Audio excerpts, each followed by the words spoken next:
This is the Recover with God podcast, where we talk about recovery from eating disorders, disordered eating, diet culture, body image, weight struggles, over-exercising, and anything related to food and body that keeps you feeling trapped.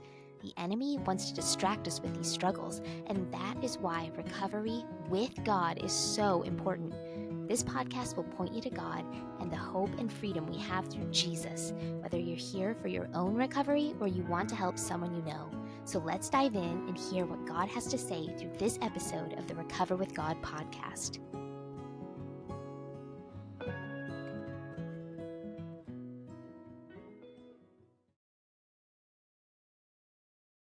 Hey, it's Jayme here, and I am thrilled you tuned in today because I believe this episode is meant to change your life. Truly. I hope you hear God speaking through this conversation with Hannah Saenz today.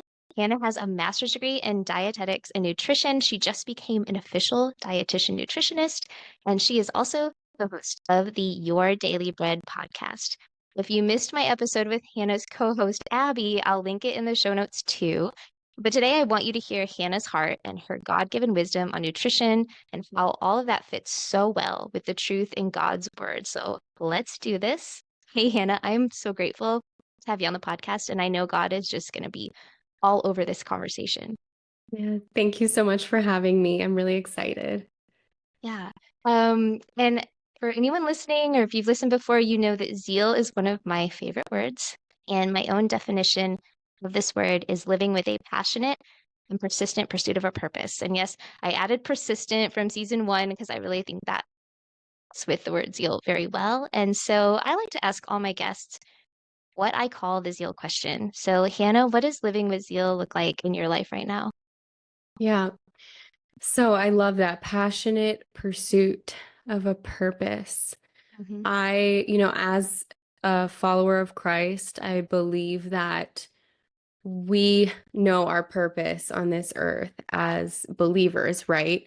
To expand God's kingdom, to share the good news of the gospel. And, we also have these passions, like my passion is nutrition. Yeah. And so I'm like, how can I use my passion on this earth, you could say, and couple it with the eternal purpose? How can I use nutrition and the gospel together, the two things that I love that I want to tell everyone about? And the Lord really spoke to me after my whole life being a believer and the recent last 3 or 4 years of being in the eating disorder recovery world.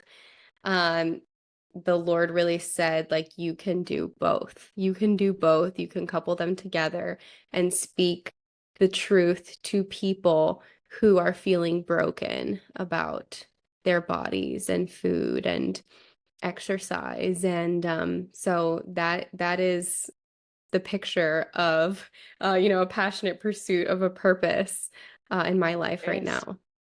Yeah, and you just, hit that milestone of officially becoming a dietitian, nutritionist. And so you're doing it. I love it. Um, yeah, no, that's the ultimate with zeal, I think, is pairing, what like God's purpose for you with like passions that you have that like God gave you. And so I love to see that. Um, and in this question I added this season, what do you think is the biggest lie that Christian women face today? Well, we are in the world, right? And so even though we are women of faith, we are living in the world. We're not supposed to be of the world. And we know that. And we can kind of maybe easily do that with some other things. But I feel that diet culture is so sneaky that it doesn't always present itself as a very worldly thing. And it is. And people have different convictions about other things that can be considered worldly. And is this appropriate? Is this not appropriate? Between the music you listen to, whatever you decide to wear, the variety of different things. So diet culture and fitness culture and the idea that women need to just make themselves as small as possible or, you know, like just the whole foundation of the diet industry that targets women based on their insecurities, Yep. markets towards their insecurities, Mm-hmm. and makes money off of them only for a few years later to say, oh, remember how we told you that that was the answer? Well, this is the answer now. And so it's like you're constantly trying to make your body right and make yourself perfect and desirable and not too much and not too big and not too small and um just pretty enough and not too flashy. And I feel like this very easily creeps Yeah. in between the lines, and it can really impact Christian women. Yeah, yeah, we're not exempt from that. And I hear you. The goalpost just keeps moving, right? Of, well, this is the thing this year, and then nope, that's not enough, and oh, just a little bit more. And there's just like all those little tiny lies, and you don't see the whole entire path, I feel like, or that's like the devil's scheme is like just one more step, one little thing. Mhm. And also you're so right, marketing culture is horrible when it comes to playing on our weaknesses and our fears and the things we really don't love about ourselves. Like marketing is designed to make that seem so much worse so that we act on it, right? And so Mhm. it's something to really be aware of.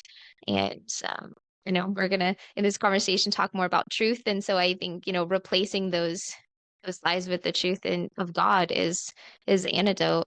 And now I'd like you to go ahead and share whatever God placed on your heart to share today about your story. Yeah. Yeah, so kind of piggybacking off of a lie, the biggest lie that Christian women in the world face.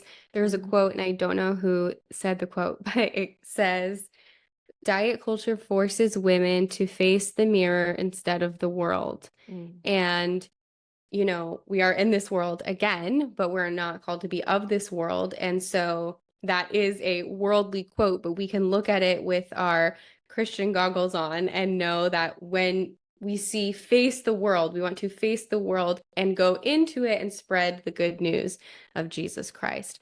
And so we can look at it from that lens of, if we are so down in the dumps about our body, so feeling so broken and insecure and embarrassed, and it's really tearing us down, and the devil's using that to discourage us from going out there and feeling confident enough to show up in a particular space and use our voice in the way that God has called us to do for his glory. So that's just piggybacking off of the effects of that lie, of the diet culture lie impacting us as Christian women, and how it can kind of inhibit us or discourage us from going out there and doing whatever work God has called us to do. Yeah. So, in regard to my personal story, I knew ever since I was 14 years old that I wanted to be a registered dietitian. And I knew the whole process, and I knew there was the difference between a dietitian, nutritionist, and just a nutritionist. And I would correct people if they got it wrong. I was like, I'm going to be registered and licensed. There's a difference. And I knew that I didn't want to be the kind of dietitian that just told people, yep, you're overweight, you need to lose weight, don't eat this, eat that, good luck, see you next time. That did not sit right with me. That was not life-giving. That was not productive or helpful. And I thought to myself, there's a bunch of people out there telling you that you look wrong and what not to eat and what not to wear and what not to do. Like, I want to speak life into people. Mm. So I didn't quite know that I wanted to be in the eating disorder recovery world until I was in my undergraduate courses, and there was a professor who I took for like a community dietetic class. Okay. And oh my gosh, when I heard her speak, it was like a whole new language. I hadn't met a dietitian like her yet. And she was about my mom's age. She is about my mom's age. She had her own recovery story. She went into Okay. dietetics because she thought she loved health, and then she realized she struggled with anorexia. Oh, And wow. once she was learning, yeah, going through the dietetic courses, she was like, "Oh, I don't love health. I just have an eating disorder. That's why I Oh my chose this gosh. career." Yeah, so that was pretty incredible. She had to take a pause and get better and everything. And now she is a private practicing eating disorder dietitian. And I have actually had the privilege to work with her. I had to put that on pause during my internship, but I'm actually going to continue working with her, which I'm so thankful for because she has been, ever since I took that class with her in 2019, it opened my eyes to a whole new world that providers can step into of weight neutrality, not having that bias against someone in, a larger body, not making assumptions about their behaviors and their health just by looking at them, and treating people, as a big picture, right? There's more to health than just what you eat and how you move. There's so much more to it. Um, and then so she just absolutely inspired me. I created my nutrition Instagram. I started being a mini her. Her name is Dr. Yvonne. I started being her little mini me. And that was so fun. And then eventually I became a recovery coach for one of the Okay. Montanito affiliates.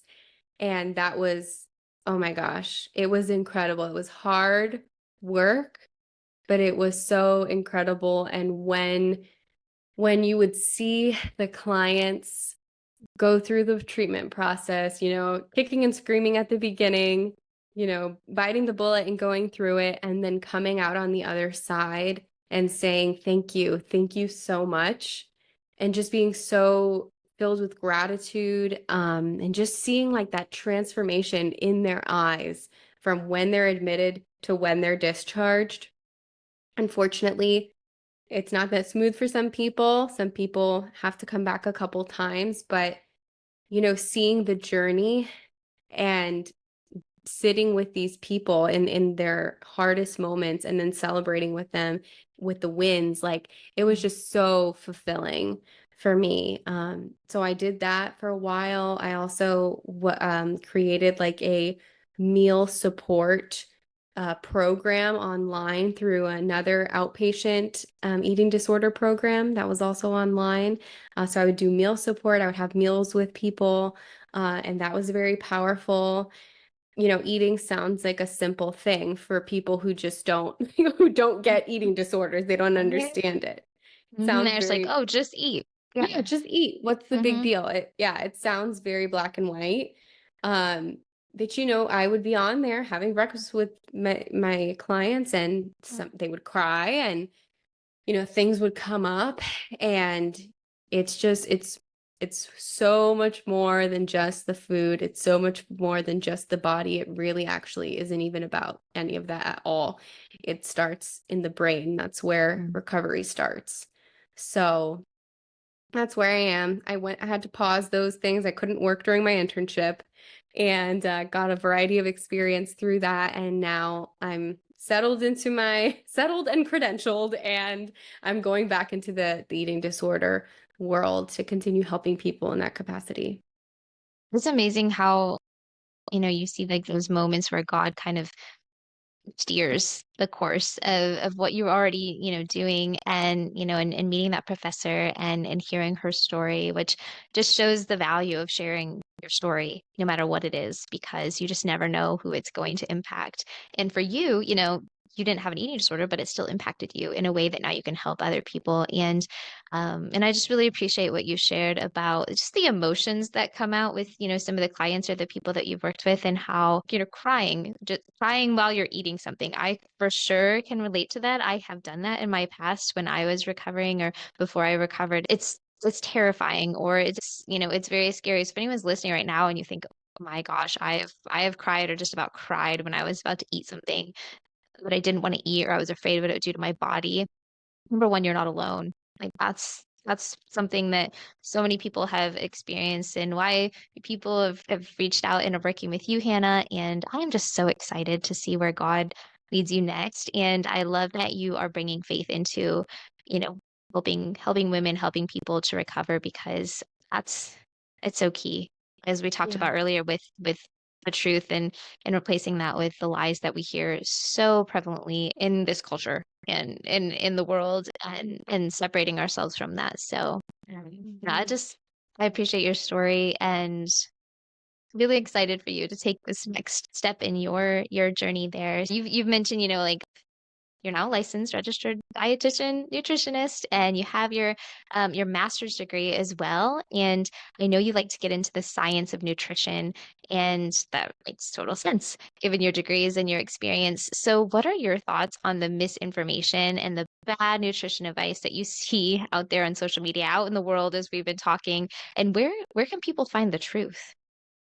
Yeah, that's a very good question. There's so much out there and it's really sad. I mean, you can't really go on any social media platform without coming across something, Yeah. some form of misinformation. There are people who, influencers who maybe they're credentialed, maybe they're not. I don't really know. I try to not pay too much attention to them, but they'll go Mm, into grocery stores and hold up a particular product and say, look at this, these are the ingredients, this is killing you, and this and that. And it's so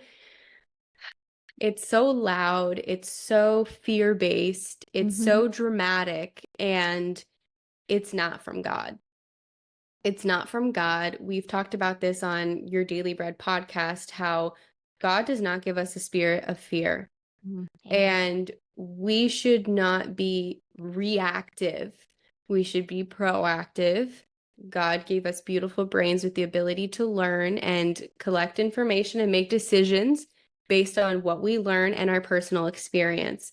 If if you do not have an active eating disorder, because this is tricky, I tell people like your body gives you cues and signs to notice if something is not sitting right with you. Now, if you have an eating disorder that is active, you got to be careful because especially if it's a restrictive eating disorder, then you might have some digestive issues that come up as you're recovering because your body is not used to processing food, Yeah. digesting. It's that whole digestion process involves a lot of muscles. And what do they say about muscles? If you don't use it, you'll lose it. So if you're not intaking foods, solid foods or liquid foods or anything, um, it's gonna have to kind of dust off the cobwebs. So, if you're in recovery or if you have an active eating disorder, sometimes that eating disorder voice is very sneaky. And the eating disorder voice might be saying, yeah, you can't have these foods and these should all be on your exclusion list because, Mm, they don't sit right with you. They give you a tummy ache or whatever. So sometimes you got to pause and just trust your treatment team. Um, and then when your healthy, wise mind is louder than the eating disorder, then you can kind of logically say, okay, this truly does upset my stomach. Maybe I am lactose intolerant or mm, something like that.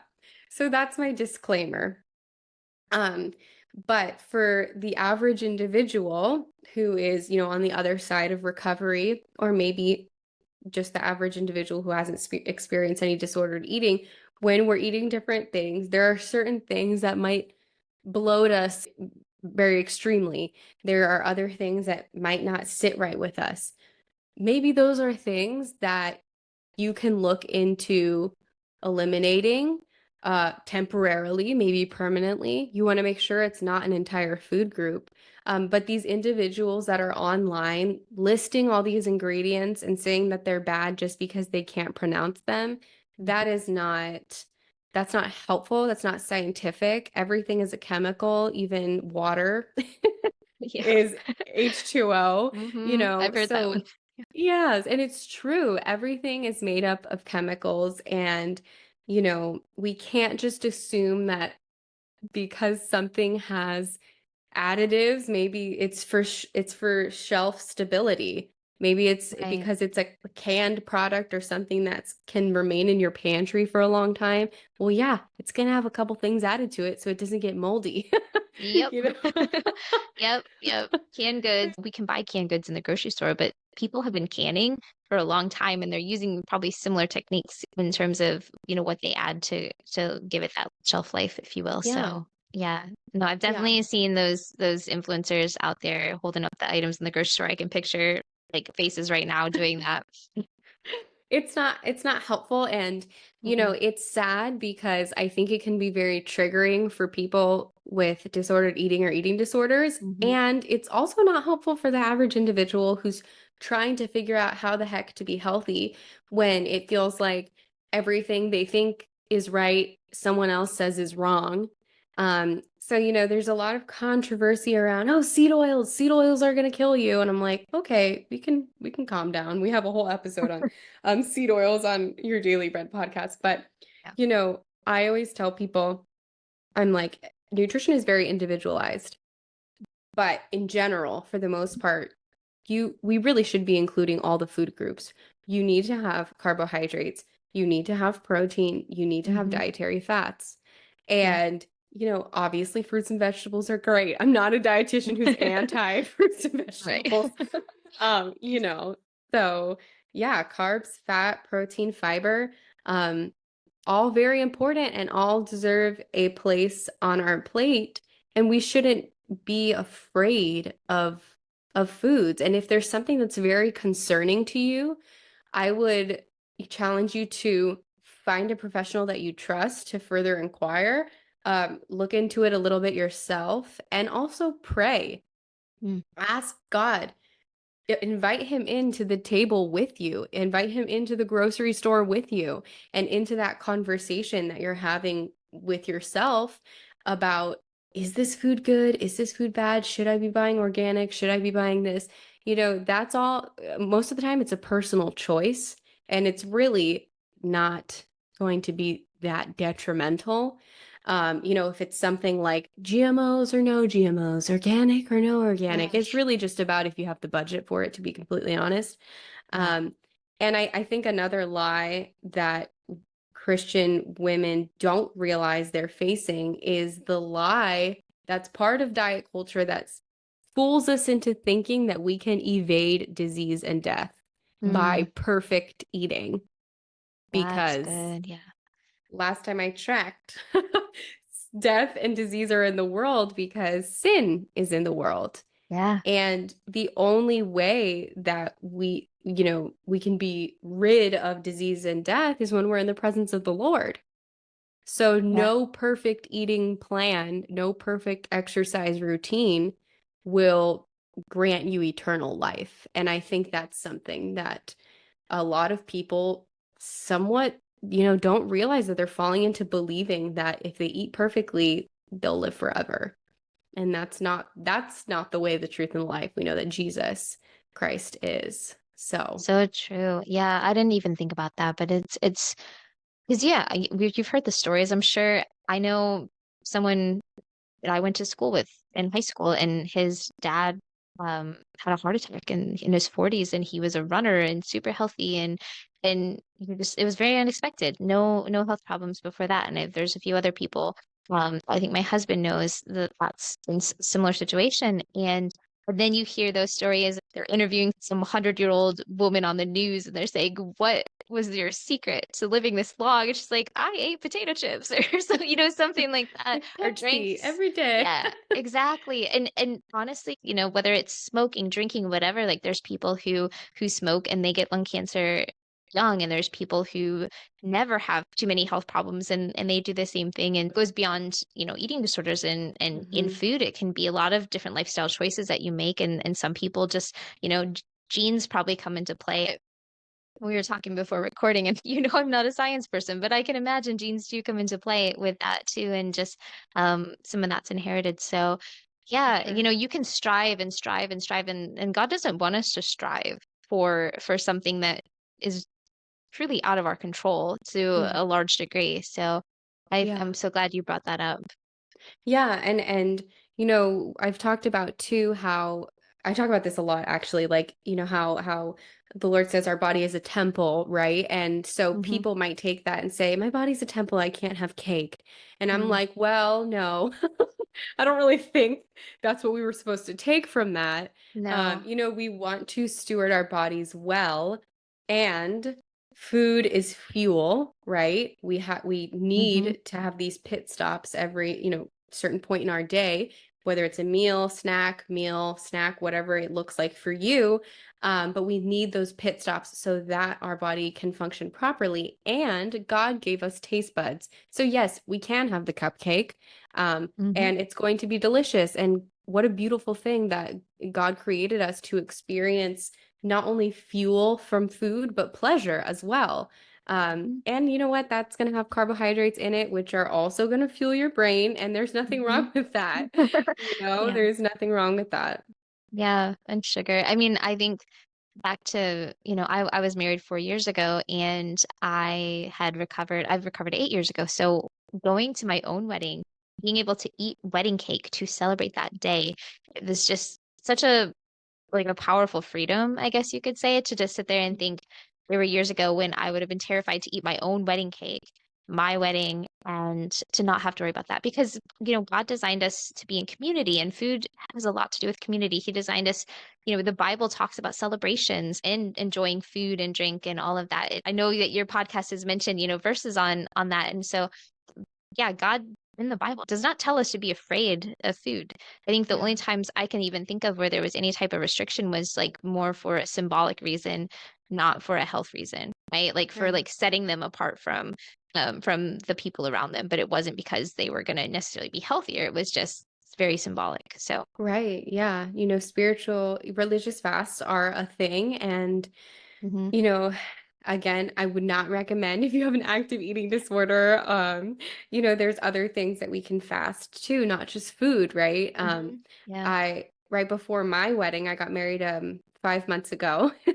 Wow. And Big congrats. thank you. There was a lot of spiritual warfare, lots of things going on, and my mom and I were like, we're gonna fast. What? And right, like fasting has to feel like a sacrifice, like you're giving something Yeah. up and you're filling that time with you're taking something away and filling it with God, intentional time with God, right? Yeah. So we are very sleepy girls, my mother and I. And so we were like, we don't want to fast food. Some people fast makeup. I was like, I got too many bridal things going on. Do not want to do that. Nope. So we fasted sleeping in. We were like, we need Oh, to be up by this time early. And this was quite the challenge for us, but we did it for 10 days. And in that time that we would have been sleeping or scrolling on our phone, we were doing devotionals, doing Bible journaling, and writing very detailed prayers for very specific people. oh wow. And right after we wrapped that up, 2 weeks later, I had been praying for one of my best friends, to really have like a burning desire to seek Jesus Christ. Mhm. And she knew God, she knew Jesus, but I was like, she needs to be on fire. I know she has a heart that could just be so burning for God. And right after my mother and I wrapped up that fast that we did, I went over to my friend's house. We were talking. I was about to leave. It was later on, and she asked me about Jesus. And Wow. ever since that moment, she has been going to church every week with her husband. She's becoming a member of a church with her husband. And this is someone who stopped going to church 15 years ago. And, just it's easy to fall out of it, right? And you do other Oh, things yeah. with your time. And she wasn't doing bad things with her time, but she wasn't carving out time for the Lord intentionally. And now it's like she is walking in step with Jesus. And I'm like, wow. So don't think that a spiritual fast can only be about food. If you're Mhm. someone who's struggling with an eating disorder or you have a history of it and you want to fast because there's something going on, it doesn't have to just be food. So I'd encourage you to explore, something else that you could fast. Yeah, that's a good point too, because I think there's even sometimes pressure, like if everyone else at your church is doing it and you think, well, Yeah. I have to do this, and maybe you even recognize yourself that this is probably not the healthiest thing for me to do, or you might start seeing it as a way of losing weight or not gaining weight, and yeah, like social media can be a faster. I know so many people do that, and there's a lot of ways, but that's a beautiful story, and making that point of saying when you do fast something, you're replacing it with more of Jesus and not just Mhm. doing it to do it, right? Like you're not doing it and then sitting there like, I'm hungry or I'm this or I'm tired. And gosh, I am with you on the sleeping in. That would be really hard for me too. My husband wakes up at 4:30 in the morning, and he has like this Christian men's workout group, and they meet super early in the morning and they work out outside all year round. And that sounds horrible to me. Torture. But he's got a good group of men, and they encourage each other and they do a devotional together and then they work out. And I'm like, that's awesome. He's like lived half a day by the time I want to get up at that point. But we have jobs and stuff. But still, no, like that honestly encourages me to think like that could be something I fast, because it would not be easy. It would definitely be a sacrifice. So thank Yeah, you for the suggestion. for Even though sure. it was for me, but I feel like it was speaking to me there. But going back to your podcast, and we've talked a little bit about that, but I really love that it does focus so much on not just healing relationships with food and body, but also just growing in your walk with God. And what would you say to the person who's maybe listening right now? They're struggling, they're not sure how to approach healing, whether it's healing from a full-blown eating disorder or just healing with just maybe diet culture or food. And they're struggling to approach it from a biblical perspective. Mm. Yeah, I would, I know that nothing is a monotherapy, right? And now the Lord can perform miracles, and He is the great Sure. physician, He is the great healer, and I believe that 100%.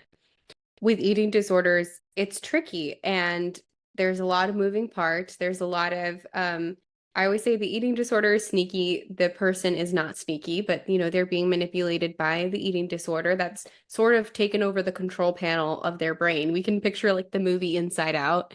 All the Oh, emotions are yeah. just like in the back, and it's the eating disorder that's on the control panel of their brain. And so, you know, there is value in a therapist, and a good therapist. I have Mm. had some very good therapists and I have had some not good therapists. And so do not be afraid to advocate for yourself and connect. If you really want a Christian therapist, I know it can be hard to find someone who's specialized in eating disorders, but it's almost like it could just be detrimental if they don't know about eating disorders. So Sure. finding a provider who specializes in eating disorders, a therapist, a dietitian, psychiatrist, maybe you have to go into a treatment center and really pray about which program is appropriate for you. Ask God to open the doors.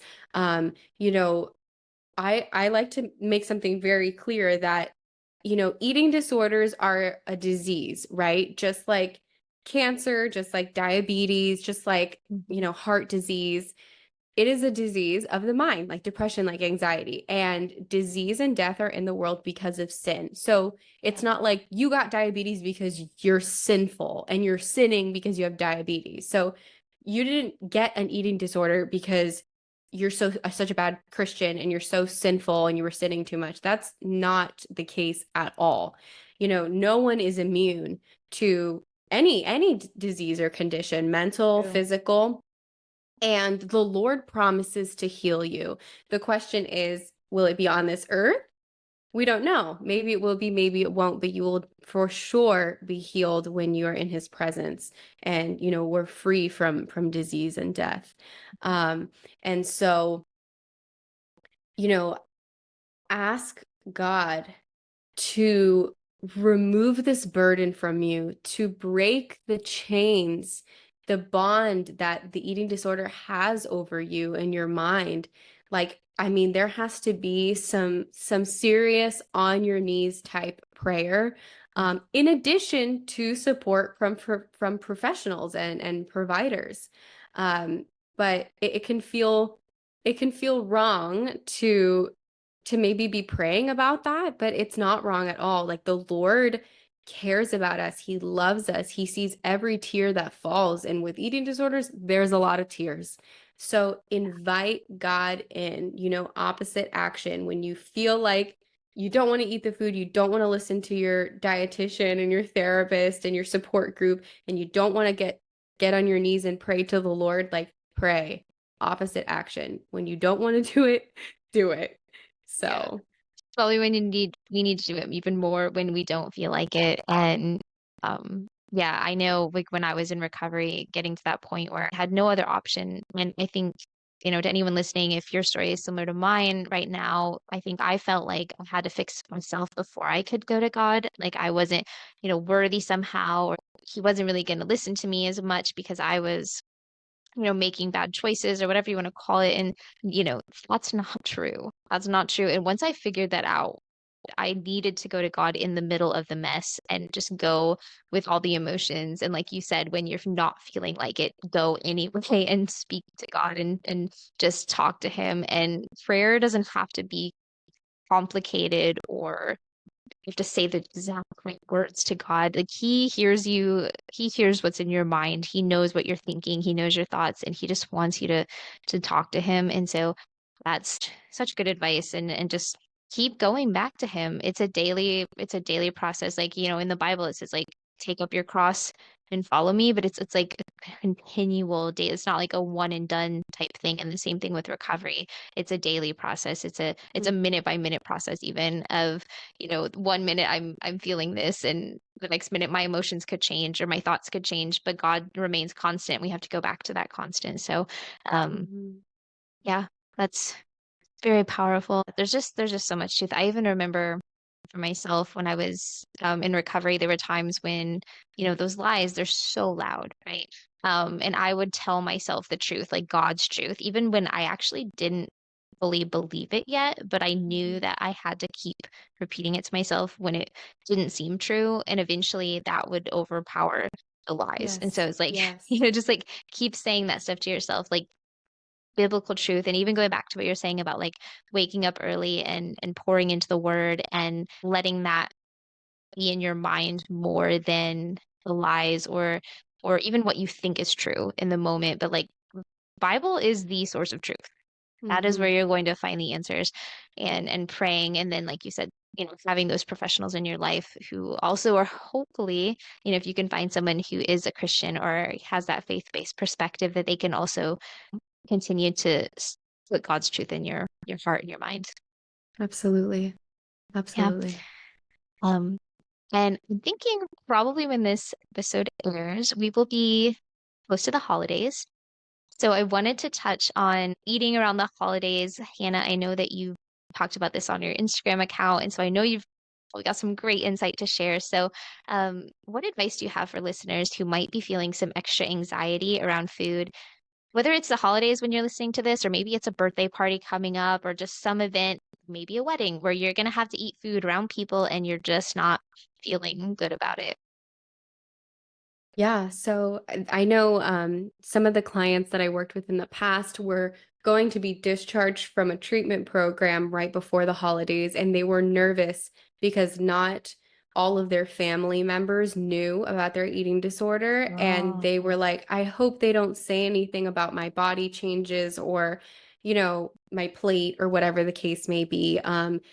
And so that is a tricky situation. And if your spouse knows or your parents know, I think that it's important to kind of stick by those people. So, and tell them, like, I'm going to feel very triggered if someone comments on something and mm, sort of have a comeback, and stick with your person who can kind of be like your bodyguard nice. in that moment. So definitely come up with a game plan. You don't have to feel like you're ruminating and having a lot of anxiety about what if they say this and what if they say that. Mhm. Um, but just know that I'm the kind of person who doesn't take jabs. So, and I don't know if this is a good thing. My mom has taught me it's okay to be silent sometimes, but I'm always like, oh Yeah. yeah, well, like I it's know. It's hard. It's hard to like not have that reaction, right? It is, it is. And so, remembering that we want to be proactive, not reactive, right? And if someone said comments on the amount of food that you're getting on that you're putting on your plate, um, you're absolutely entitled to say something like, I hope you enjoy your plate as well to make Ah, them feel bad or make them think. yeah. Or you can totally say, um, I'm not in the business of judging what people are putting on their plate, Mm, especially during a celebratory holiday. yeah. There's lots of different things. Like you could, if someone comments on your body, you could say, there's actually a lot of interesting things that have happened this year that don't involve my body, and I'd love to talk about them with you. Maybe you graduated from school, maybe you got a dog, maybe, I don't know, you found a new show that you loved, or you watched a great movie. I don't know. You can change the subject. I love that. Yeah. So, and definitely pray. We are a family that really hosts a lot, and we Mm, invite everybody and we pray before every gathering, leading up to it, like, Lord, whoever is meant to be in our house, I pray that they will be able to come to this time and that it'll be a time of fellowship and thanksgiving and rejoicing, and that your love will shine through us. And if there is any person that might bring an evil influence into this mm, gathering, that they will not come through our doors. And that if they do, that any evil influence will be left at the doorstep and will not, penetrate our hearts and our minds or yeah. our conversations. There's always power in prayer, and there are difficult family members. So don't be afraid Yeah. to advocate for yourself. You don't have to get into a big fuss about it. I've heard people say that when someone says something that's like not nice to you, you can look at them in the eyes and say, "Sorry, can you repeat that? I don't think I heard you correctly." Mm. And it might make them, usually if they're trying to make like a sarcastic jab or say, "Oh, well, you look different," or something, they're probably going to feel bad about it if they have to say it again, because it's going to make them realize that it wasn't an appropriate comment. Yeah, turning it back on them to reflect on what they just said. Um, and yeah, you can absolutely say that, you're not interested in talking about, your body or the food that's on your plate. Um, and I know family members too that know about your recovery might also make comments about your plate, like, Mm. what would your dietitian say? Like, is that enough? Are your portions Oh, okay? Or, like trying to get you to nourish yourself properly, and it might yeah. Hmm. um, be counter effective, right? So just maybe having a family session right before with your spouse or your parents or whoever that support system is, and come up with a little bit of a game plan before the actual holiday, so that when the day comes, there's not additional anxiety. Mm, that's good. And I want this podcast to also be for friends and family, maybe if someone's struggling. And so I think that's great advice all the way around for if you're Mhm. struggling right now and you're, kind of hesitant or afraid to go into the holiday season, but also if you just someone in your family who might be, or you just maybe check your heart and don't comment on anyone's food at the party, right? Yeah, Just focus on talking and celebrating the festivities or whatever you're there to do with your community of people and not yeah, focus on what everyone else is eating yeah, and I feel like you need to comment on that. So if you're listening now, wherever you are, wherever you fall on that spectrum, whether you are struggling or maybe you know someone who is, or maybe you're just going to a party and not even thinking about this, I hope that it kind of just opens eyes to just really think before you speak, always before you think. react. Think before you speak, think before you react. Okay, so Yeah. we're vowing this holiday season, we're not talking politics or bodies or food. Nope. We're just None keeping of it that. lighthearted. We Hmm. don't need that at family gatherings. But if you are a loved one who's supporting someone with an eating disorder, and you want to help them, but it feels like it's a lose-lose, like you can't, you somehow Yeah. mess up when you're trying to help them. A good way to open that door is to sit down with them before the holiday or party and say, you know, let's come up with a code word that you can text Mm. me or say to me if you're really struggling and we need to step outside or step out onto the porch and kind of have a little breather. Oh, Maybe the meal is about to happen, or maybe there's dessert coming out and there's 15 different pies and your like eating disorder is screaming, and maybe you see your loved one panicking internally, but you don't want to go up to them and say, "Hey, is your eating disorder flaring up right now because of all the Right. disorder?" Like you don't want to make it a Hmm. really big deal, because that might cause some pushback. So talking about it beforehand and say, "I want you to know that if you are having a moment, you can signal to me and we can go step aside into like a more discreet place. And if you just want to breathe, I can breathe with you. If you want to talk about it a little bit, we can talk about it. If you need a hug, if you need to cry, like, and just be there and let them kind of, accept that olive branch, right? And utilize you for support. That's all you can do. Yeah. Um, and if you notice that your loved one is engaging in certain behaviors, um, I wouldn't necessarily address it as like a big thing in that moment, but maybe afterwards, like the next day or the next time they're about to have session, talk about it with their dietitian or their therapist and say, I don't know if I saw correctly, but it looked like they were skimping out on the mashed potatoes, or it looked like Yeah. they weren't listening to their cues or whatever it is they're working on. So don't make a big fuss about it in that moment, but let them know that you're open and able to step aside with them to support them. And just note anything that's a little suspicious that you feel the need to address later, not in the middle of Christmas dinner or Right. Thanksgiving Yeah. or whatever. So for sure. And Well, and for the people with disordered eating, I always say eat eat normally, like have your routine. Don't save up for the big mhm, meal. Do not yeah. save up for dinner. When people say they're going to save their calories, your crazy aunt might come in and say she saved her calories. You just, whatever, ignore her. That's her problem. Or his or hers or whoever does that. There's always someone, I feel. But that's definitely not good practice. That's not appropriate. Our body doesn't know that it's Thanksgiving or Christmas. It's going to say, hey, where's breakfast? Where's lunch? Where's dinner? And Yeah. you got to give it those meals. So, Hmm.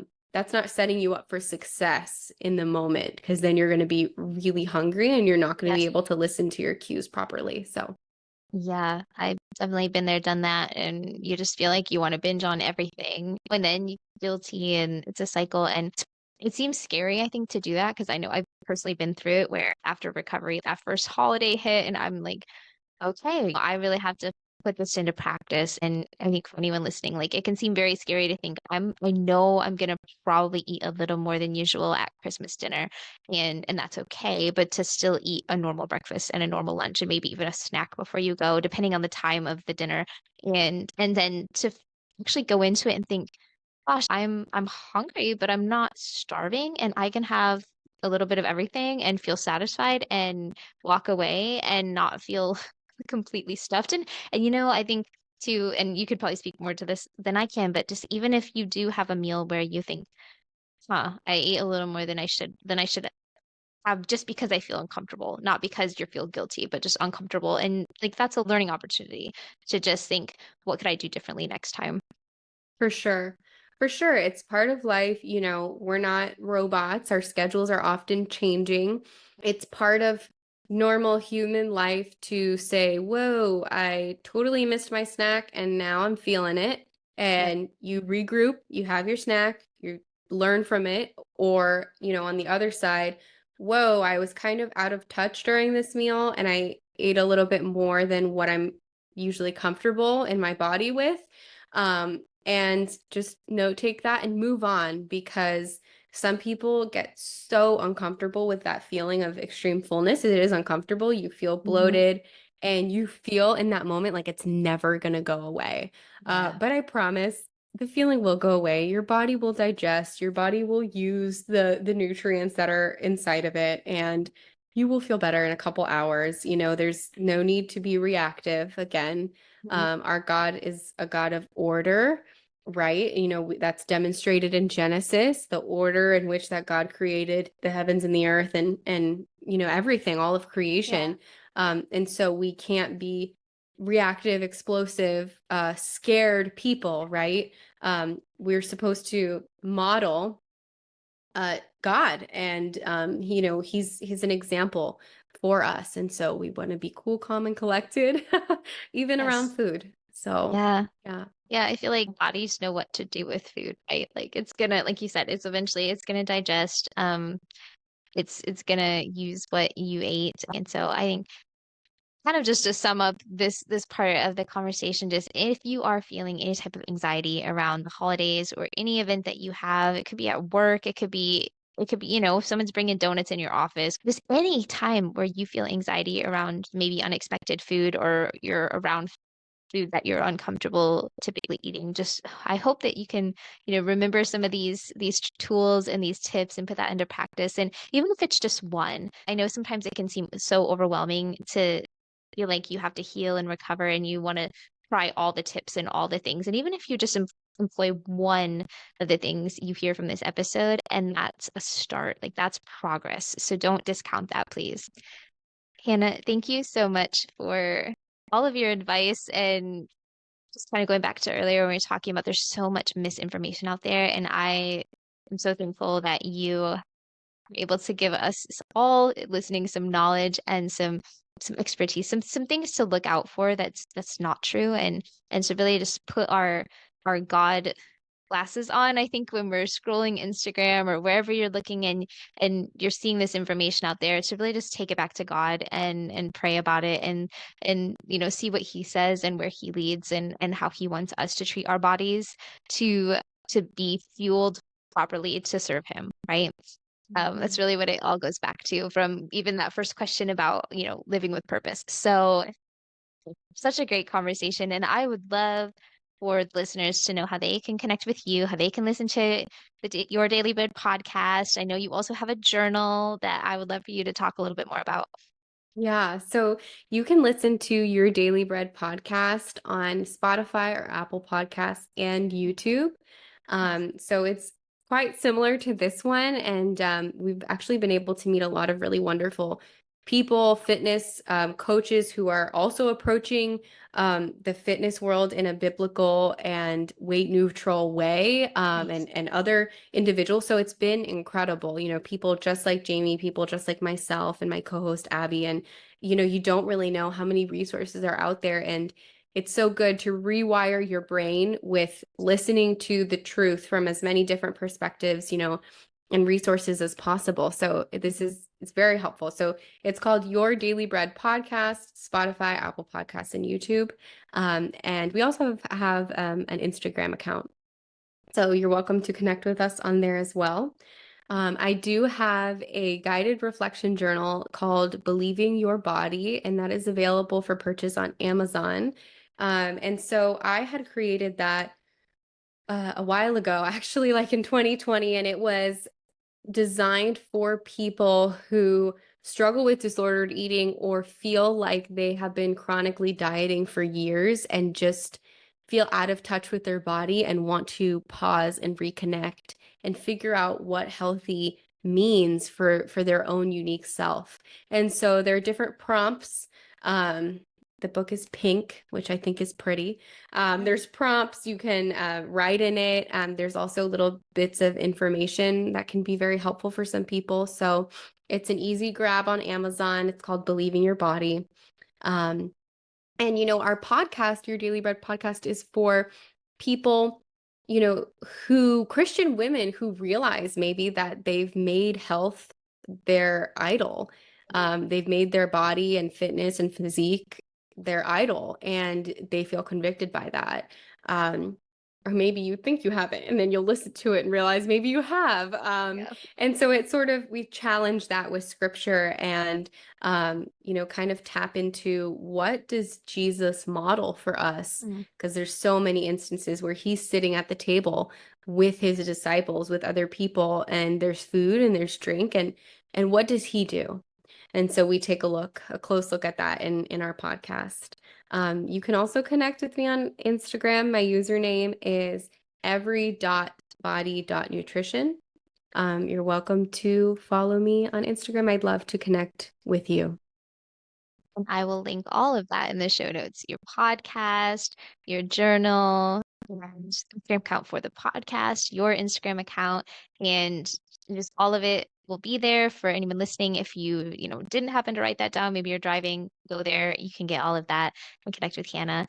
and listen to the podcast as well. And just the name of your podcast too, I have to say it really struck me the first time I saw it, Your Daily Bread, because I just feel like that to me and just how it's portrayed in the Bible, it's God gives us enough for today. And I think that's such a beautiful picture, whether you're struggling with eating disorder, disordered eating.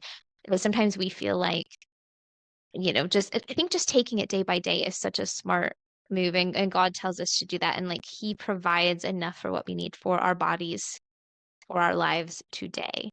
And so I don't know. I don't know exactly how y'all came up with the name, but I just think it's so fitting. Yeah. Not just because it talks bread is food, but just We love just bread. the visual. Oh yes. I could never not eat carbs and bread. It's just so good. It's kind of like a pro carb type of hint, and then it's also like realizing that we put a lot of focus in the world on like the bread of the world, right? That's Mhm. temporary, that satisfies our hunger only temporarily, or maybe Yeah, we judge the bread of the world. um, right. but would really we need to be focusing on the bread of life, and Mm, so yeah, definitely so good. encourage you guys to listen to that. So good. Um, Yeah. Yeah, just dive into the Bible, dive into the word and get that daily bread from God and that will sustain you. So again, thank you so much, Hannah. I'm so glad we had a chance to have this conversation and I just so excited to see where your career takes you next and who you're going to help. And I really hope that listeners do connect with you. Thank you. Thank you so much for having me. Hey there, it's Jayme again, and you made it to the end of this episode of the Recover with God podcast. I pray that God is speaking to your heart right now and that you go on with your day feeling less alone. If you haven't already, I hope you hit that follow button to subscribe and receive notifications for future episodes. And did you know that if you leave a quick rating or review, you can help more people find this podcast too? God designed us for community, so follow along and help others do the same to feel less alone together. I hope you tune in next time, and until then, you can always catch up on any past podcasts you might have missed. P.S. I'm cheering for you.